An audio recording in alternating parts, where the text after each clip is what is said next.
seorang seniman, sebagai seorang pemanggung, bagaimana dampaknya? Saya kira tidak lagi bicara soal persoalan dimensinya klinis nih Prof. Effendi. Tapi sudah multidimensi pada ujungnya, ekonomi, sosial dan sebagainya. Contoh saya sebagai profesinya hanya sebagai pelawak, walaupun sudah tidak laku, udah tua. Kemudian hanya menjadi MC, menjadi moderator.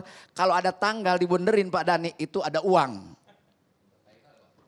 Kaitan dengan pekerjaan, ada tanggal. Sekarang begitu lihat tanggal, bukan tanggal ada manggung, ada jatuh tempo, itu yang bikin stres. Kalau Pak Wali Kota mengatakan tadi ada ada angka kemiskinan meningkat di Bekasi, kayaknya yang miskin baru saya diantaranya Pak, itu harus didaftar loh Pak. Dia antaranya itu.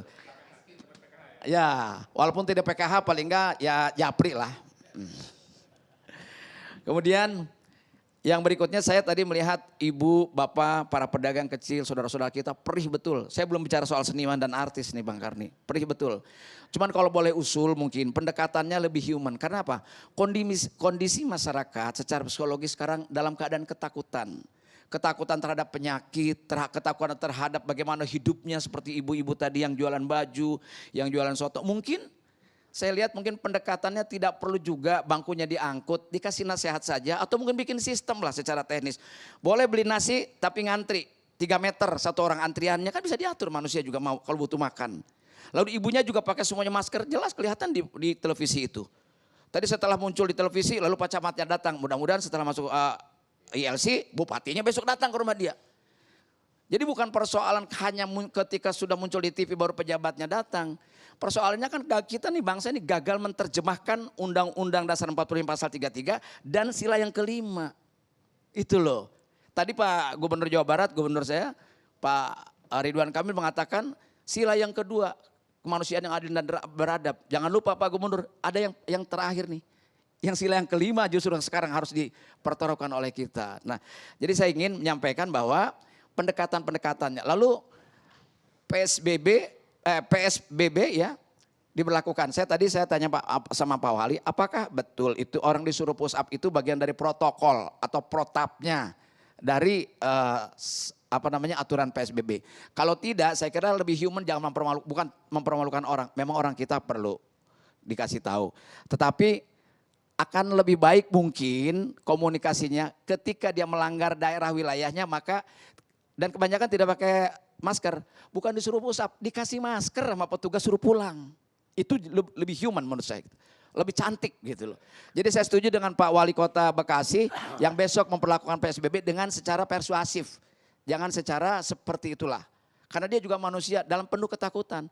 Pertama mungkin belum ada kesadaran. Tadi saya dari Becakayu turun, itu masih ada orang naik motor nggak pakai masker loh, hebat betul. Entah hebat, entah nggak ngerti, entah memang tidak ada masker, saya tidak tahu, tapi jelas ada. Tapi kalau lihat ibu tadi bukan tidak ada kesadaran, dia juga tahu bahwa ini berbahaya, tapi anak kami butuh makan. Ini solusinya kan dari awal harusnya sila yang kelima itu terjemahkan di negeri ini, kan itu persoalannya. Nah, kemudian tadi yang saya lihat Pak Gubernur DKI dan Pak Gubernur Jawa Barat menyampaikan bahwa semua ini menjadi multidimensi. Semua kita sepakat Pak dengan PSBB, apapun yang dibuat oleh pemerintah, rakyat pasti taat. Pasti taat. Tapi mungkin itu bukan hanya sebagai aturan dalam konteks melarang, tapi ada solusi. Sebab apa? Kalau orang dilarang ke sekolah karena PSBB, nggak mati Bang Karni. Kantor tutup nggak mati, tapi orang nggak makan, mati Pak. Ini persoalan yang belum teratasi oleh kita gitu.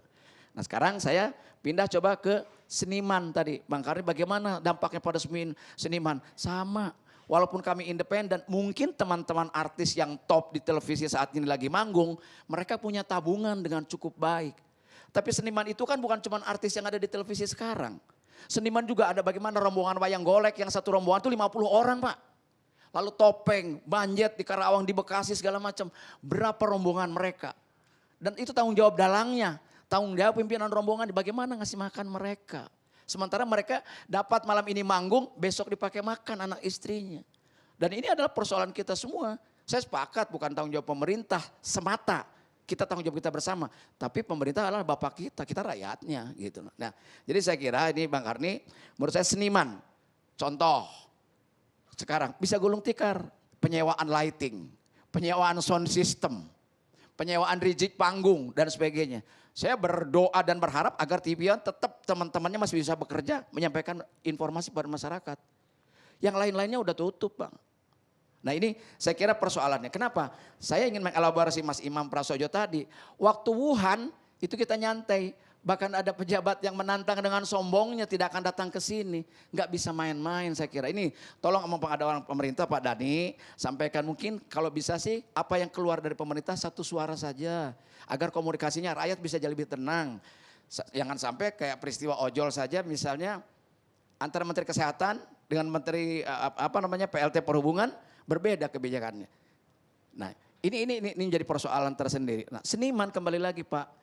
Sekarang saya tidak ingin mengatakan mati, mungkin masih banyak yang hidup, akan tetapi dalam konteks yang non artis yang top sekarang ini, mereka punya tabungan lah Pak, masih bisa hidup. Tapi orang-orang yang hanya manggung hari ini untuk hari ini dimakan, tradisional, penyanyi dangdut, ya, rombongan orkes, bahkan penonton bayaran di industri televisi pun gak bisa datang. Organ tunggal. Iya, organ tunggal semua. Dan ini tidak bisa hanya, oke tanggung jawab kita bersama. Tapi saya kira ketika Wuhan sudah mulai merebak dan itu pasti datang ke kita nyari masyarakat aja susah. Saya sih berharap tadinya Pak Dhani ketika itu di sana meledak, itu Menteri Perindustrian berkumpul dengan Menteri Koperasi UKM, Perdagangan, semua kementerian itu membina UKM loh Pak. Saya bekas duta koperasi kebetulan, jadi saya tahu. Itu UKM berapa puluh ribu tukang jahit di Indonesia. Suruh bikin masker, nggak usah nungguin dari Tiongkok impor. Nah APBN untuk bayar impor itu berikan pada UKM. Jadi uangnya seperti di Kota Bekasi, uangnya tetap di situ.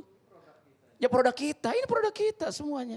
Atau di Turki tahanan nggak dikeluarin, disuruh bikin masker dan APD. Bisa kok. Nah ini barangkali apa yang disampaikan Pak Anies tadi, bagaimana percepatan mengambil keputusan dan kecerdasan membuat kebijakan. Ini menjadi penting. Dan disampaikan menjadi satu suara. Kata Mas Imam tadi ini pelajaran bukan mengkritik, saya juga bukan mengkritik, ini juga mengingatkan. Saya juga takut sekarang kalau kritik-kritik gitu. Jadi ini masalahnya kan persoalan kita semua. Persoalan kita semua sehingga apa yang dirasakan oleh kami para seniman ini sama dengan buruh-buruh yang lainnya. Hanya bedanya mungkin kita kerjanya kesenian, sama Pak Dhani. Kita kerja kesenian itu sama, buruh harian juga. Saya kira saya dengan Profesor Effendi, beliau narasumber, saya moderator, sama-sama nggak ada IO yang bikin seminar. Siapa? Sekalinya diminta pendapat Profesor Effendi lewat online, nggak dibayar. Betul nggak Prof? Oh ada yang bayar, oh iya. Artinya cuma diminta pendapat itu kan susah Pak. Nggak mungkin saya nge-MC lewat online Pak. Iya kan, siapa yang bayar coba? Gitu. Nah, jadi saya kira ini menjadi penting bagi kita. Tidak berniat menyalahkan siapapun dan kita sepakat jangan sampai kita saling menyalahkan. Saya dukung kebijakan Pak Wali sebagai warganya Pak Wali ya. Artinya bahwa kalau orang Bandung bilang hand in hand lah, peheyek-heyek kelengen lah bersama-sama, ini problem kita bersama. Dan ini bukan hanya Indonesia, kalau kemarin flu burung mungkin lokal Indonesia, ini dunia. Bahkan Amerika lebih banyak dari kita korbannya. Tapi jangan juga ada berita hari ini yang disampaikan. Penduduk Indonesia 270 juta, toh yang meninggal tidak sampai 500, tidak boleh seperti itu komunikasinya. Tidak boleh bermain pada tingkat rasio. Kalau bisa 0 seperti Vietnam. Kalau bisa aman tidak kedengaran seperti Brunei, seperti Thailand. Nah kalau kita siap.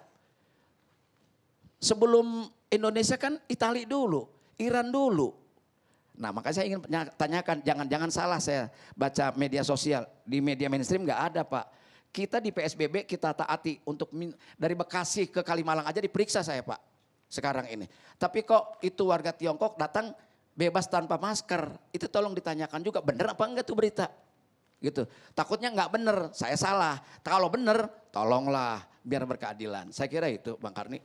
Saya sebagai seniman bagaimanapun juga mendukunglah apa langkah pemerintah dan di sisi lain kepada teman-teman, para seniman, para artis, selamat malam rekan-rekan.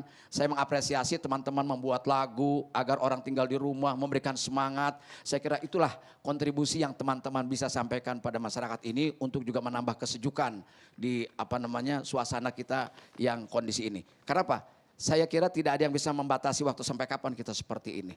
Dan ini betul-betul Dalam perspektif agama pasti bukan hanya kita yang lockdown secara wilayah, tapi Allah Subhanahu wa taala Tuhan Yang Maha Kuasa melok dari semua kegiatan agar bumi ini lebih bersih lagi ke depan. Saya kira itu, terima kasih Bang Karni. Assalamualaikum warahmatullahi wabarakatuh. Bung Dedi Miing Gumilar.